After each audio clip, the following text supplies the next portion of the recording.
Welcome to the Open Space Living Room, and we, Ryan Erickson and I, are starting off this episode 3 with two people that were there at the beginning of open space technology, and Stadler and Anil Sachdev. Am I pronouncing that correctly? Yes, you are. Yes. Oh, wonderful, wonderful. Well, Ryan, do you want to kick off the questioning? Absolutely. I'll start with you, Anne, if you're ready to go here. Yeah, I'd like to go right away. As soon as Let's possible. go right away. Well, would you mind telling us how you wandered into this space that has been opened and has stayed open for a little while? Yes, I literally wandered in.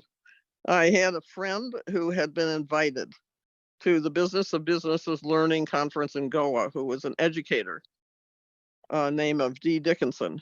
And she came over to talk to me because I had done a documentary about India and I had been in India once before.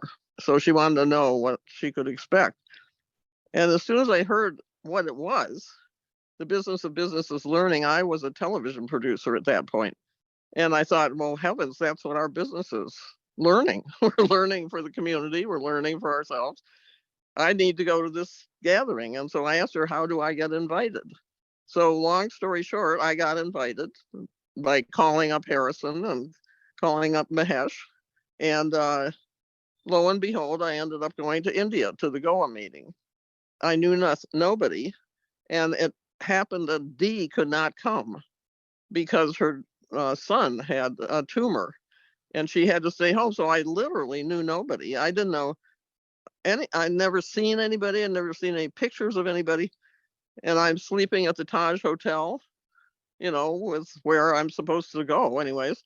And so I go downstairs in the morning to see if I can find anyone and go outside. And there's this guy leaning up against the pillar with his Bermuda shorts on and his hair in one of those, what do we call it, pulled back. And I looked at him and he looked at me and we both said, I said, are you Harrison Owen? He said, are you Ann Stadler? And there was the beginning. So I went to Goa and I didn't know what I was actually going to. I mean, I didn't know I would be the only person there who was not an executive in a corporation. I was just a television producer. And Mahesh didn't have a clue. Why was I there? Are you going to do a video? No, I'm not doing a video, etc. So but the first two things happened. Mahesh did this beautiful mandala in the middle to begin with. And he said a story about how the king had hired the king's goldsmith or something. Anil might know this better. And he was rewarding the king's jeweler or goldsmith for the beautiful work he had done. And the goldsmith said, it is not my work, it is the work of the God. And that was the way we started. And I think that was fundamentally important. And then when Harrison got up there and started to describe this thing that we were supposed to, the rules of open space, it's like, well, I know those things. I mean, that's what people do. They meet in a circle. Of course they meet in a circle. Whoever's there are the people that do the work, etc. I mean, it would just seem such common sense. And I felt like I had landed in this place, which I had actually, which informed the whole rest of my life, because it was in Goa that I met Anil, in Goa that I spent 3 days with Anil Sachdev, and Mahesh was in that same group. Prasad Kaipa was in the same group. These are people I've worked with since 1989. Period. I mean, it's never over. Okay, Anil, your turn, honey. Well, first, and where are you now? I'm sitting on my deck.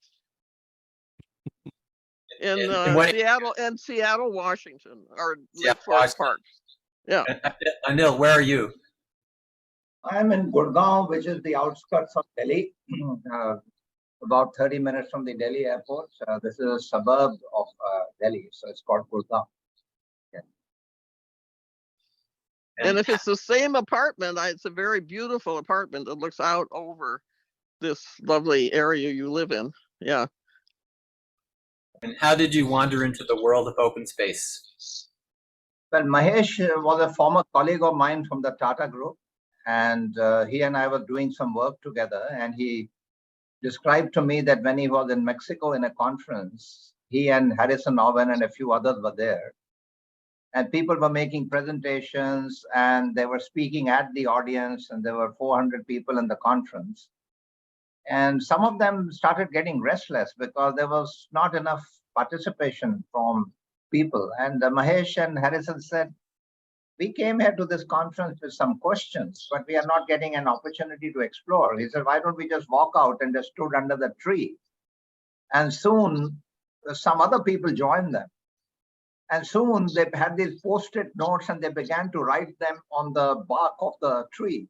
And they created an agenda, and many more people joined them. So they had a parallel conference, which later on was described as open space. So Mahesh described to me this fascinating experience. And he said, we took responsibility, and rather than worrying about the other 300 who were in the room who were not part of our conversation, we said, whoever comes are the right people, and let's begin our own conference. And that's how they discovered open space. And it's intuitively sounded very much linked to the wisdom tradition, because sitting in a circle, creating a marketplace for the questions that they would like to take responsibility for. And then, concepts like whenever it starts is the right time, and when it's over, and the law of 2 feet, and, the bumblebee and the butterfly and those metaphors. I think everything appeared as if this was what was all good conversations all about, because that's how in the wisdom traditions, for example, in ancient times, people would sit and take responsibility and talk from the heart. And so I really, I told Mahesh I would be very happy to be part of the group. And he said, Anil, why don't you come and you help me to, sort of call some more people. So we invited a few more colleagues, and that's how we met. And I and Anne met, and, we were completely inseparable. And for those few days we were in Goa, we could move from group to group, but we decided just to be together in that small group. And there were some very intense conversations. And I think many beautiful things came out of that conference. And in some way, it was life-changing for many people. So that's what happened. And since then, open space, of course, has been a part of who we are and what we do and how we do things. Yeah. This Mahesh character seems to play a critical role in this saga. And I'm not sure I understand the context of who he was and why was he so important to this gathering. Yeah, Mahesh was the host, and he generously opened. He was the executive VP of Human Resources and Quality for all the Taj hotels globally. And he generously became the host. So all of us were invited. We didn't have to pay for a hotel or meet or anything like that. But the Taj Group took responsibility for the whole thing. And I think Mahesh was also asking new questions in his life, because soon after that, he began to work on his book called Thresholds of Human Motivation, and the corporation as a nursery for human growth. Yes. He wrote a wonderful book. So, so Mahesh was the host of this whole conference. Yes. And he was definitely a person who was very responsive to the spirit of things. I mean, when I called him to ask him if I could come, first I called Harrison, and Harrison said, sure, why not? If Dee Dickinson says you ought to come, yeah, you could come. And that was the person who's sitting in my living room while I'm supposedly telling her about Goa. And then I had to call Mahesh to ask him if it was okay. I mean, Harrison told me to do that. And he was the same. Oh yeah, if Harrison says that's okay, fine. Yes, welcome. And even when I got there, he had no clue. Mahesh, what are you going to do? And finally he said to me, well, if you're not going to videotape this, or do a story about this, would you mind overseeing my videotapers? Because I've got 2 videographers, and they're going to be videotaping things. Would you mind overseeing that? So I ended up with all this videotape, which did end up, some of it, in a learning in open space video that Harrison and I and my son Aaron, who's a videographer, put together after we all got back, and after the second version of this conference was held in, I think it was Tennessee. There was another version of the same conference held, the Business of Businesses Learning, in the United States. So people who couldn't go to India but were interested in the thing could go to that. And so that we did videotape some more there, and then Harrison and Aaron and I did this video together. And then I quit my job and started being a consultant. And spent, I don't know how many years did I spend in India, Anil? A lot of years. Yeah, a lot of years, a lot of time. Anne has been part of our lives in all the important things we have done. Incidentally, Anne, in September, we are once again doing an open space on Business of Businesses Learning. I know. I am so jealous. I am so jealous. I really want to be there. Yeah. Yeah. Yeah. No, so Peggy is coming, of course. Peggy Holman is coming, and we thought that would be a nice opportunity to once again host on the same conversation many years later. So we are doing that, and we are doing that at Dharamshala, and we will also visit His Holiness the Dalai Lama Center, and let's see if we are fortunate to meet him as well. So let's see. Oh wow! And you'll be down at the ashram, is where you will do the open space. Yes, we will be doing the open space in the ashram, and the new beautiful training center that has come up next to the ashram.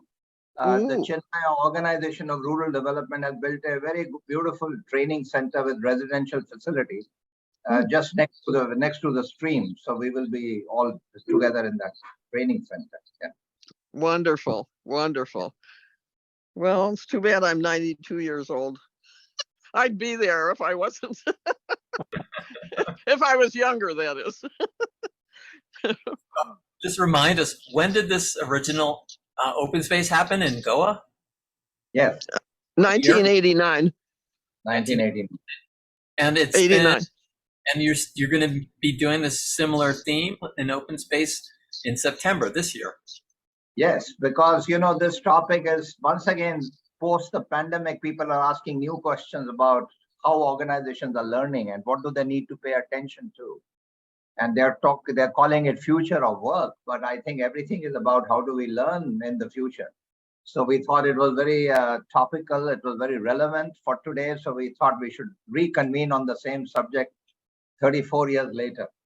Well, and Anil, you have had what, 3 organizations or 4 that I am aware of that are grounded in the Business of Businesses Learning.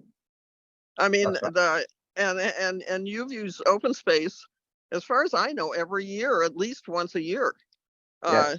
Open space and appreciative inquiry, which is also opening space, basically. Yes. Yeah. So I mean, it's had, Anil has the goods. He's actually done it in a whole bunch of places and possibilities. Yeah. Yes. Well, I want to ask Anil the second question first. So we're really curious about the peak experiences in open space with your 34 year history working in open space. What are some of the best stories you can bring forward to what you've experienced? One of the best stories was when I was working for this company called Eicher, which is an automotive company which makes commercial vehicles and motorcycles and so on.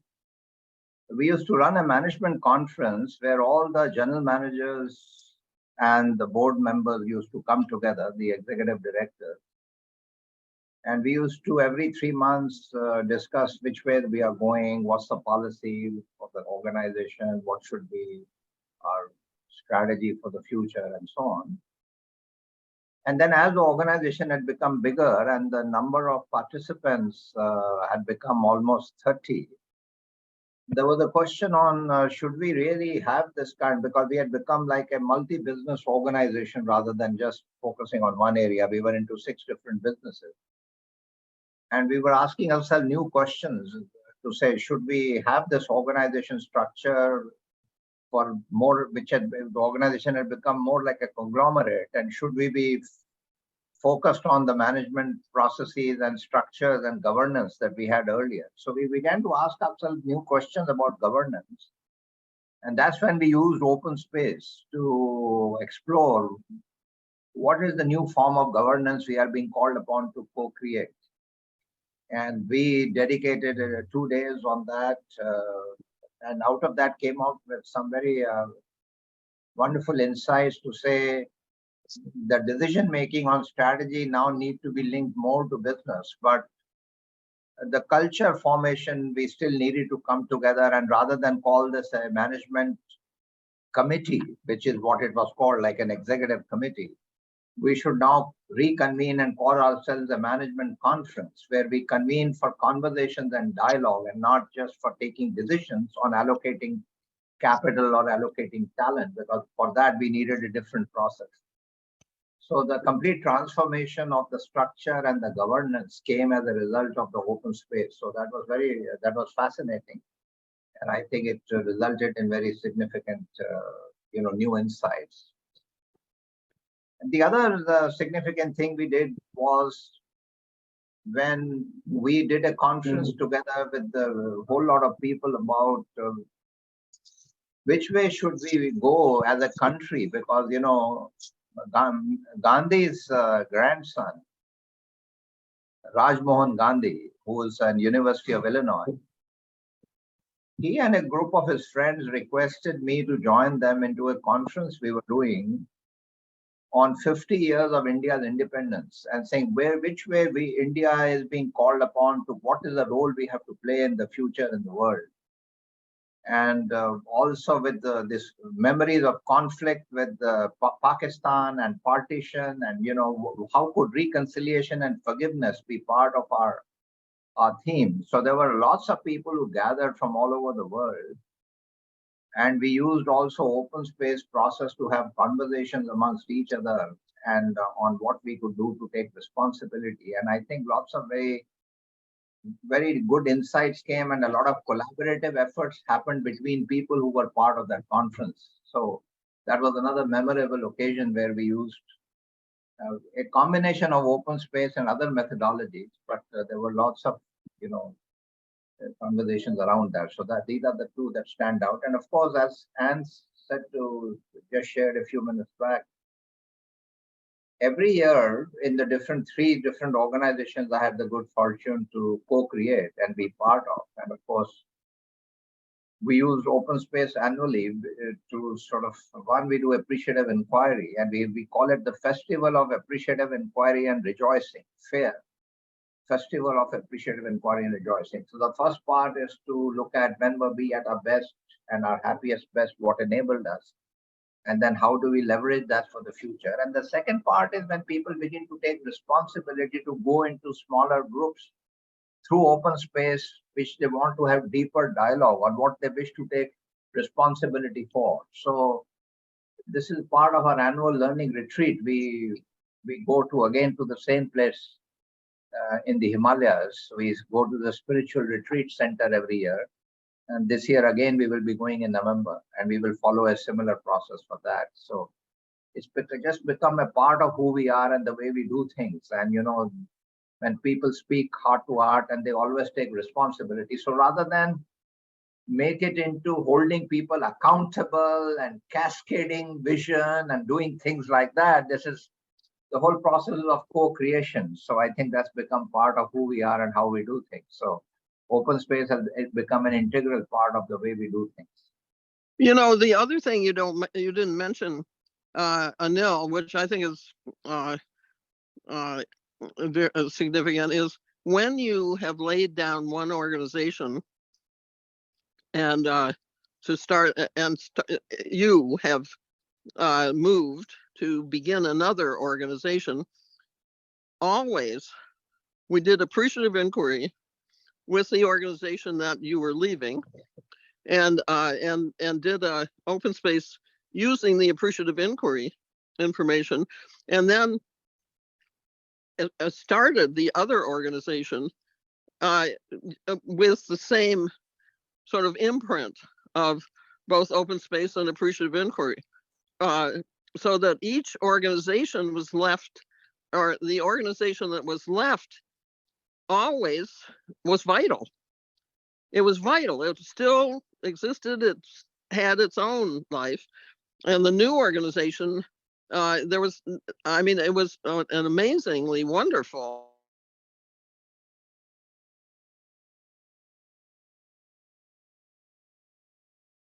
Seem to have lost Anne. Yeah. Yeah, I think she's frozen. Yeah. Yes, Anne was very much part of what she was describing. Left out all kinds of things. But that didn't happen. I don't think that happened to you. Well, You got all these friends from Aisher. Yes. What? We've lost a lot of what you've said. You said something was extremely wonderful, and then we were all on the edges of our seats wanting to hear what that was, and then your video froze, unfortunately. Oh, well, it may well. Is it still frozen? It's because I'm outside. It was fine. Obviously. Huh? It was it's great. Fine now. It's okay now. I'm not Well, sure. Wait a sec. I'll be right back. Yeah. When you started, it was great. It was fantastic. What Anne was describing, and I invited Anne to become our partner and co-facilitator for this process. So when I was stepping down as a founder and CEO for the consulting company, Aisher Consultancy, ECS, which had become a joint venture with a Menlo Park-based consulting firm called Strategic Decisions Group, which were mostly all the folks from Stanford. So with this new company that we had co-created, and I was now going to step down, then Anne came, and there was a whole process of appreciative inquiry and open space. Saying, how do we now take this organization to its next phase with the founder having left? And I had always announced when we co-created that firm, I had told the board that after 10 years, I will step down as the founder and CEO. And exactly to the date, I stepped down. And we invited Anne as a part of that process. So similarly, when the new company we created, Grow Talent, that became the largest human resource consulting firm in this part of the world. And time came for us to set up the third organization that we had dreamt of, which is the school that we run today. And we needed capital for creating a business school because, creating a campus and large infrastructure requires a lot of money. So we decided to sell our consulting business to our US partners, which is an organization called Right Management. So once again, before we did that, we had this appreciative inquiry and open space, and then we spent 3 days in the Himalayas, in another beautiful place, and where we all went together there and we did the process. And before that, Anne was also part of the whole process as well. So, and now in the School of Inspired Leadership, which is now taking a life of its own, 15 years, the school has existed, and we have set up a second campus. So before we ventured into creating a large second campus with a major capital investment, which was going to be the next part of soil, Anne came and she helped us to co-create this whole vision and through a process of conversation and open space that we did on why are we being called upon to create what we call the School of Business Design. So we, in a very, in a place, the Brahma Kumari's ashram, which is on the outskirts of Delhi, we had that conversation as well. So, and I was just describing the, the Aisha Consulting transition to grow talent and grow talent transition to soil, and then soil new development of the new campus, which you also came and were part of the Manesar campus, the School of Business Design, which incidentally, Anne is Sahil and the team and the organization has done an amazing job, because that campus has been it has taken off extremely well. We are getting thousands of applications for enrollments there, and there's a long waiting list. So I think we were concerned during COVID, but post-COVID, actually, it's beginning to, it's been wonderful to see its growth and to see so many people wanting to join soil. So it's been an amazing thing. And you were part of that whole co-creation, We keep taking your name to remind ourselves to say, let's listen to the whole as we are looking at education, the whole, the plants, the animals, the insects, the That's souls wonderful. of all the people. Yes, so we keep reminding ourselves to be responsible to serve the well-being of the whole. And your name That's often great. comes up in that conversation. Yeah. That's great. Yeah, I remember that we had, the daunting task of identifying what is the open space that we had to identify what is inspired leadership. Remember that? It's really about the curriculum. How does the idea of inspired leadership be manifest in a business curriculum? I wished I had, I ran across some notes because I was cleaning out my files, and I ran across some notes I had just made from that particular gathering. And God, what a bunch of brilliant people you have. They were, they and you. It's really, it is literally inspiring and inspired. Yes.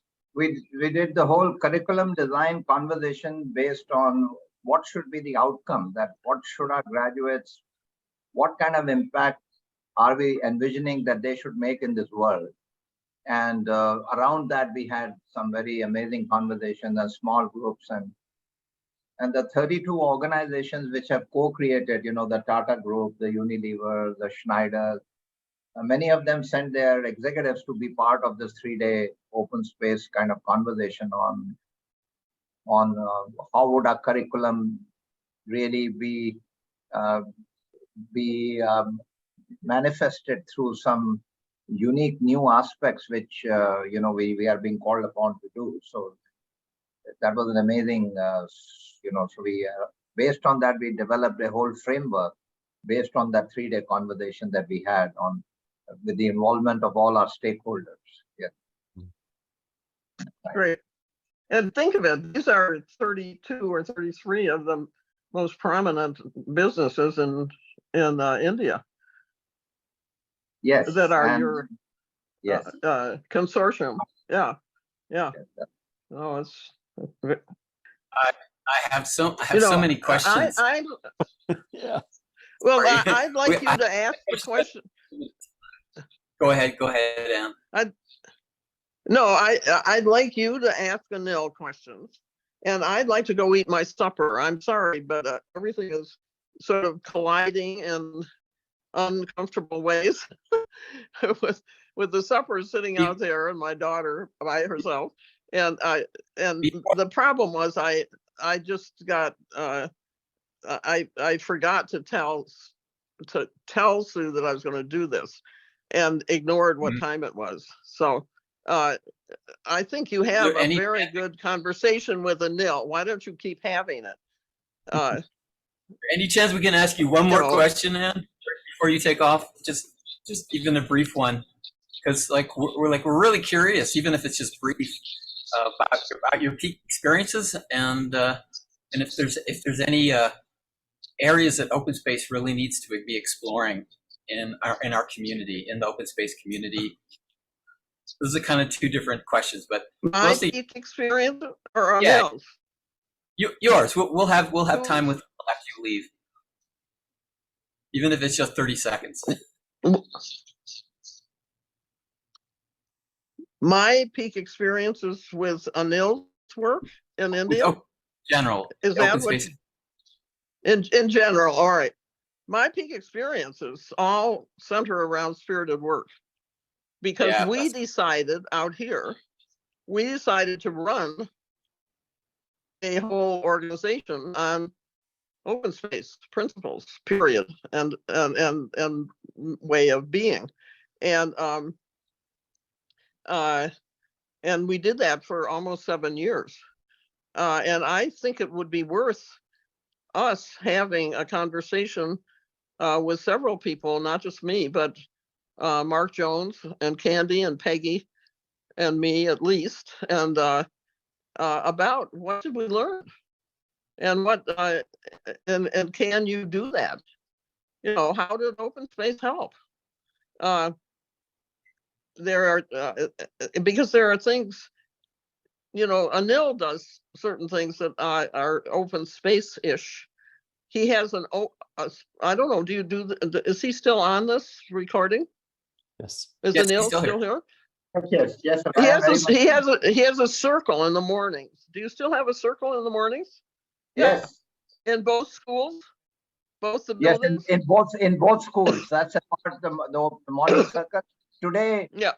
today is the birthday of Swami Tejomayananda. So today is his birthday. Oh So my that's gosh. why I have to go to the morning circle because we are celebrating the birthday of our spiritual teacher. And so I have to reach the campus at about 8:45, and that's why I said soon after 8 I would need to, Yeah. Well, that the other thing about how you use open space is you are an appreciative organization, and I loved giving out little paper, you know, the sticky paper thing to people,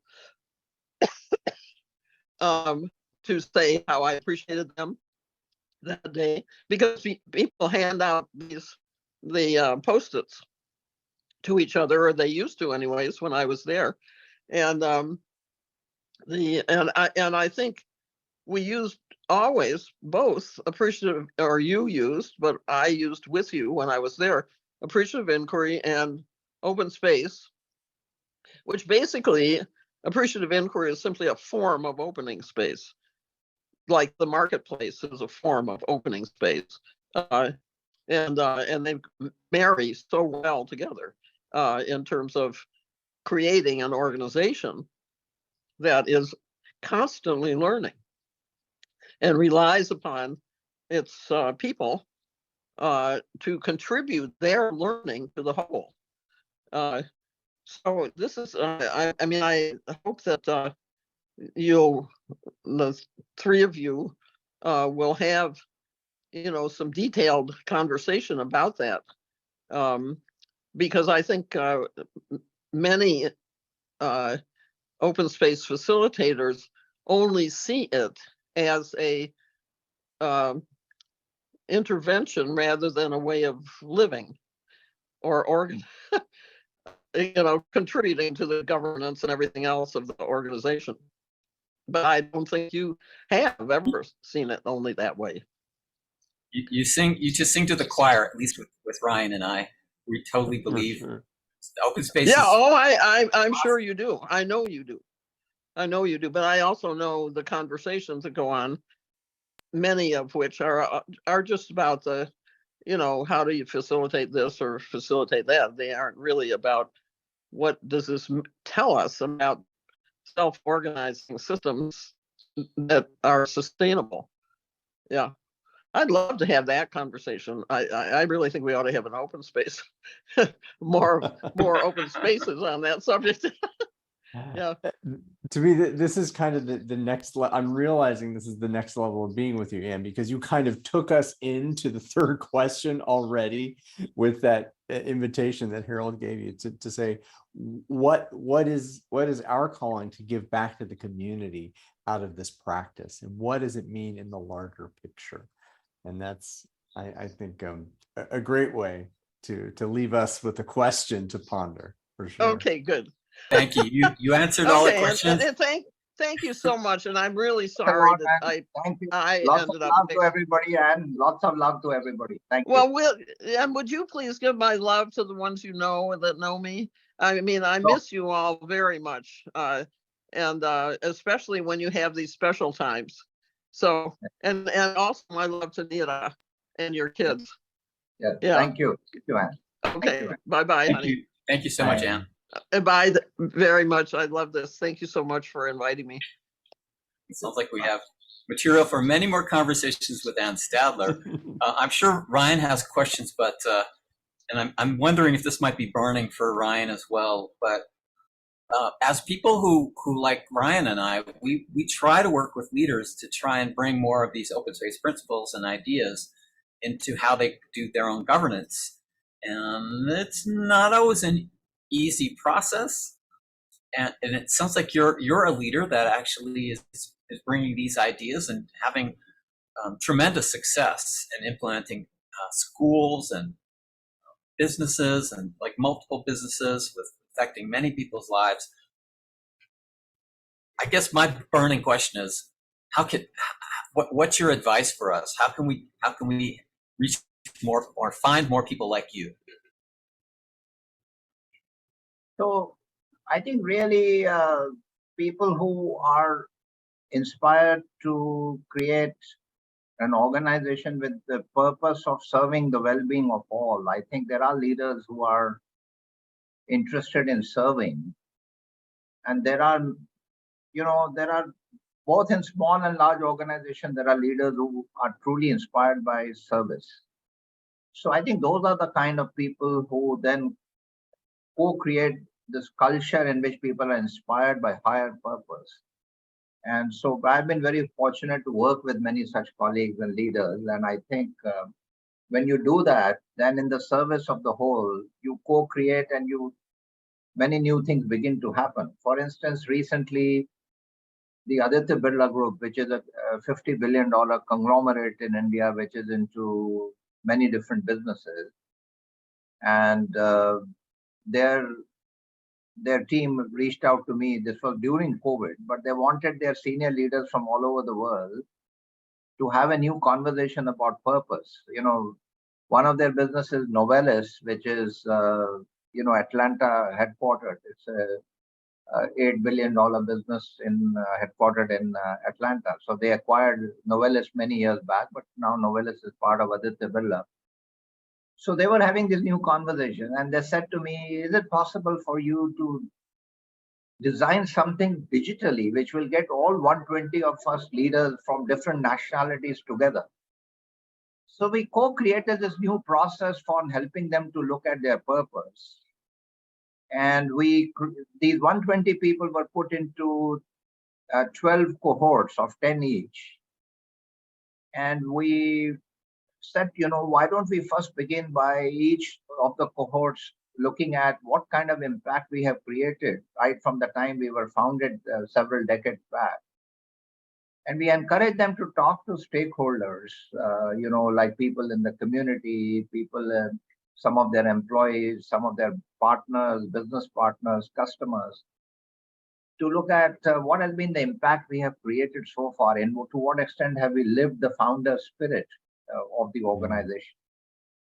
And then they began to look at they began to also pay attention to what is the future that is appearing to them, in which way, what are the new voices they are hearing from the new generation of the workforce that is entering, and to what extent, and including listening to Mother Earth, the planet Earth. That was an important stakeholder because they are into businesses which have a very big impact on nature because they are into metals, and Novelis is the aluminum. companies. So they had to really pay attention to the amount of energy they were consuming and what kind of energy and so on and so forth. So also the new generation of workforce, which they were becoming much more of a global organization, different voices. So then they also looked at that. And then, I was, of course, part of these 10 cohorts and as they were doing this. And then we convened together all 120 people into having a conversation about what insights did we get. And we had these 3 digital workshops. And in each workshop of 4 hours, there was time created where people could raise questions that they wanted to take responsibility for, the themes they were coming out with. And of course, this had to be managed digitally because people were giving ideas individually. Then they were coming together in teams to organize themes out of that. So what came out at the end was there was tremendous involvement, and these 120 people in turn would have talked to maybe several hundred more people. And they came out with this draft new purpose statement of the organization, which is very inspiring. And then they said, now we would like to take this as a draft and engage with all our partners and communities globally over the next 12 months to listen to them and get them to participate in what are they telling us, because it's not that we are the wise 120 senior leaders. They have to now engage with and listen to others. So I think this whole process has been, and I didn't even know that this could happen digitally. This is the first time we did this. But during the pandemic, all of us discovered new ways of meeting, but we could not meet in person. So I think 5 different organizations asked us to help them to develop their purpose statement, including the largest telecom infrastructure company in India. In fact, they asked us to do this with every employee in the company. They have several thousand people whom we involved digitally. So it was something very interesting that how this whole process was done. And I think the more so open space is like really taking responsibility for what you are very deeply concerned about or passionate about. And when you do that, I think so this whole process of co-creation, I think these 5 different organizations of 5 different kinds in the last 2 years, we have had the opportunity to serve. And I think I see this becoming, and the impact of each one of these on each organization has been very inspiring. And it's wonderful to see how these organizations are they are pivoting in a new direction based on this co-creation and honoring the human spirit. So I think it's been wonderful to see that. So this is just some recent work that I thought I should share with you. When you're describing that, Anil, it sounds to me like it is, if you think of that an open space event, like a 1 or 2 day, it's kind of like a vertical structure, that we open the circle, opening marketplace, and then we go and then we close at the end. It sounded like to me kind of flipping it on its side and taking it so much broader, and that circle is enlarged beyond a day, beyond a group, beyond a people, and that it sounded so natural to me that we had this question from Harrison, a couple of years ago at Open Space. How do we open space for 8 billion people to have better conversations? And I think that what you're talking about is almost a hint to that if we kind of move our gaze in that open space where we are around the world at this time, then these possibilities to take responsibility, these opportunities to take responsibility for what we care about in interest of liberating the human spirit. It just, I am in awe of the possibility that you just opened here. So thank you. A new idea that is emerging in our hearts and minds now is to envision India at 100, which is 2047. Some of us may not be around physically, but we are beginning a new conversation to what would India at 100 look like. And so we are envisioning a process of involving all the high schools in the country, colleges and universities and social organizations and local governments. So we plan to do this over the next few years, and a continuous conversation of doing series of such gatherings of people so that we can all, really talk about what do we wish to take responsibility for. Because the media focuses a lot everywhere in the world on the bad news. You see, they're paid, their TRPs depend on bad news. So they all keep on talking about the bad news about different countries, including in India. And, if you were to read just a newspaper, you would think that there were several things seriously wrong with us. But actually, such good work is happening in this country. There are so many wonderful people taking responsibility. And I think that doesn't get talked about enough. So this, we want to create a process for getting this good work channel. And similarly, we have begun a global conversation on what we call the future of capitalism. So along with the 12 other business schools that we have created a new sort of community of educators who are asking that how do we take responsibility for management education so that it does not focus only on shareholder value creation, but can focus on genuinely multiple view of stakeholders. So, so several of our colleagues all over the world are part of that conversation, and we are also involving the young minds, the management students. So we have co-created a new course called The Future of Capitalism, and there are some wonderful people from all over the world who have joined that community. So that's another endeavor. So one is at the India level, the other is more at a global level. So I think, and we had a process similar to Open Space a few years back in Barcelona on reimagining management education. And we are going to have another meeting for that. And we had another one in Barcelona just a few weeks back. And so we met after the pandemic once again. So I think these are both, so you are absolutely right. I think when you talk about that, so, it just depends on what do you wish to take responsibility for and how can you convene together to make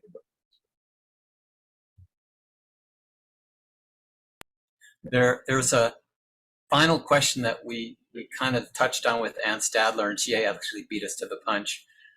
And it seems like you're beating us to the punch as well, which is, what are the themes that are the most important that you believe we can be applying open space towards? And you're mentioning management education, envisioning the future of your whole country, of India. And I'm just wondering if you could say more about how you see it being really critical to apply the ideas, the philosophy, the practices of open space. I think, as you know, that the most important, if there is one question that unites the whole world, it's about the way we are living today, which is about, it's no longer climate change. There is climate emergency. It's no longer global warming. It's global heating. So this is one issue which every young student in high school is concerned about. Every college person is concerned. So people, and living in this country, we are having this major, on one hand, there is a need to improve living standards of people, and therefore that will mean consuming more and more energy. But we have to simultaneously invent new ways. We don't have to go after only the countries which had to consume a lot more, and therefore their carbon footprint was very difficult. So we have to find new ways, and we cannot emulate. So for India, I think that sustainable growth has to be, we have to invent new ways. So I think the digital transformation in India in the last 5 years, no one has ever seen that on planet Earth. That has happened on one side. On the other hand, the renewable energy, we have already, the speed at which we are adopting renewable energy is absolutely inspiring. So the speed with which it is happening. And I think we have to really get everybody involved to co-create this. For India, a new model of sustainable development, which I think then that could become some kind of a model so that we don't have to just say that we are developing countries and we have a right to consume more, and that the West cannot lecture us having consumed a lot more, and so on and so forth. We have to invent new ways rather than say we will make the same mistakes that many countries have done. On the other hand, and also for the entire planet, this is an opportunity. The Sustainable Development Goals is a beautiful framework. But if we can actually come together in whichever field we are, whether it's management education or it's healthcare or it is manufacturing or it's technology, And that's one thing that can unite all of us together to do something really remarkable. So think and create a vision that everybody is inspired by rather than people are legislating what we need to do. And on the other hand, at a personal level, I think we all need to make personal choices which are inspiring for us, which so when we live in harmony with the planet and with Mother Earth, I think obviously we invoke peace in our hearts. And I think we become more fulfilled people. And I think spiritually, emotionally, ethically, those are the right things to do, I think. So those are some of my thoughts on what we are being called upon to do today. Thank you, Ryan. If you let me just follow up. I think you have to leave soon, don't you? But as an American, Ryan and I are Americans. I'm becoming more and more chagrined at the level of Western imperialism, if you will, of imposing ideas on how agriculture should be applied. A lot of the Green Revolution actually caused a lot of harm to more traditional farmers that were able to do sustainable living with and relationship to the land, and just bringing more and more chemicals. And I'm just wondering, with your beautiful ideas about this, how do you see being able to look at some of the shadow that's been projected out from the more developed countries that has caused a lot of pain to the developing ones? Yeah, I think, frankly, many, as you yourself said, you are Americans, but you are asking new questions. So I think there are more conscious people globally, including in United States, which are asking the new questions and which are saying that this model of capitalism that we have been following has failed us. And I think the consequences of that are being felt by, for example, all Western countries, including America. So you are asking new questions, and I think we need to be very careful in other countries like India that we don't just emulate and copy the good and greed and the Friedman kind of model, because that economist model of linear thinking is something which is completely not suitable, because even in the US, people are challenging that a lot. More conscious leaders are challenging that. So I think we really need to find new ways, and we need to be careful not to just copy somebody, and each one of us needs to ask. So I think what we are telling everybody is we need to take responsibility. We need to learn from everybody, including the mistakes that others have done, so that we don't do the same mistakes. And then what's most important for each one is that finally it's all about individual transformation. So I only have a moral right to do this, provided in my own life I emulate some of these things and bring that. So I think both at a personal level, at an organization level, we need to learn from that. So that's what I would. And Take I just responsibility to find new ways. Yes, find new ways, absolutely. And I'm curious about both of you as to what has brought you together, and what do both of you do, and how did this open space process, because this has been more about I sharing or Ann sharing. But just before we go, I'm curious to learn about you as well. Well, we'd love to tell you more about us, but we've kind of devoted a whole episode to that, so you could watch that episode. And I think you mentioned you only had an hour, and that hour is kind of up. I just want to check with you and if you have a couple more minutes, or if you just really have to go, let us know. I have a few more minutes. I think we can go on for another few minutes. So go ahead. Okay, Ryan, do you have any final questions for Anil? Well, again, just like Ann, it's like you said, I think Anil maybe sensed where we wanted to go with that. It's what is the question now? What is the question in this moment to ask of the people who have the authority now, who have risen through Friedman's economic model to a place of again authority in the world, and that what is the inspiring message for us in the open space community that we can gift to them, that they may receive in a way that will say, yeah, I this is how I came here, but this is not where I want to go. So that's maybe that's not yet a question, but the question is what, I heard a question. What's your question is, what is the question now that will inspire people? Yeah, that's it. What's the question? I think the question really is, how do we build a learning community across the globe that learns from each other and inspires each other to take responsibility? So this creation of a learning community, the new forms, because what happens is that people have a conversation and then they move on to have more conversation. But a true learning community has a deep commitment to learn from each other and keep on furthering the cause. Because if we can create a strong learning community which can learn from each other and can keep on enabling the juices to flow, so that we can keep on then energizing ourselves and taking it to our own respective context. So I think that is, for all of us in this space, I think that is the most important question. The new questions we need to create a learning community. What needs to be done to create a vibrant learning community which goes on with its work and has a deep commitment to this, to serving the well-being of all. That's really what. That is an awesome question for us to leave with. There's like 100 other questions around that question but I'll leave it here. You got to have a lot of questions for 8 billion people.